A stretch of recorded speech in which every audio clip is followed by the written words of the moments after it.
Metpally Ambedkar park లో జగిత్యాల జిల్లా మహిళా దివ్యాంగుల సమైక్య సభ్యులు సమావేశమై ప్రభుత్వ వికలాంగులను ఆదుకోవాలని, వికలాంగుల హక్కులను కాపాడాలని ప్రభుత్వానికి విజ్ఞప్తి చేశారు. అనంతరం వారు మాట్లాడుతూ ప్రభుత్వ పథకాలలో వికలాంగులకు ప్రాధాన్యత ఇవ్వాలని, వికలాంగులు వారి కాళ్లపై వారు నిలదొక్కునేలా సబ్సిడీ పథకాలను కొనసాగించాలని కోరారు. వారికి మోటార్ సైకిల్ వచ్చేలా చూడాలని కోరారు.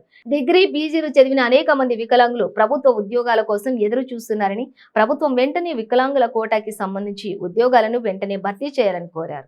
దివ్యాంగుల సమాఖ్యమానండి. మేము ఈ రోజున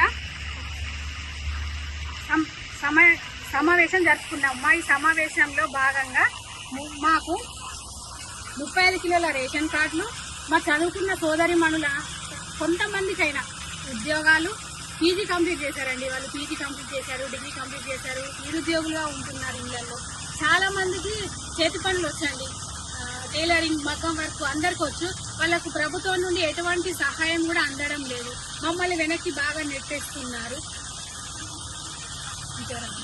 మహిళా దివ్యాంగుల సమస్యలు ఏర్పాటు చేస్తున్నాయండి. మా సమస్యల కోసం ఈరోజు సమావేశం రావడం జరిగింది. మా సమస్యలపై మాట్లాడడానికి ఈరోజు మేమందరం ఇక్కడ సమావేశం జరుపుతున్నాము. మా ఈ సమావేశంలో మొదటిగా మాకు ఎటువంటి చేయూత లేదు ప్రభుత్వం నుంచి. ఒక పెన్షన్ వస్తుంది కదా అంటున్నారు. పెన్షన్ నుంచి వస్తుందండి, 3016 రూపాయలు వస్తుంది.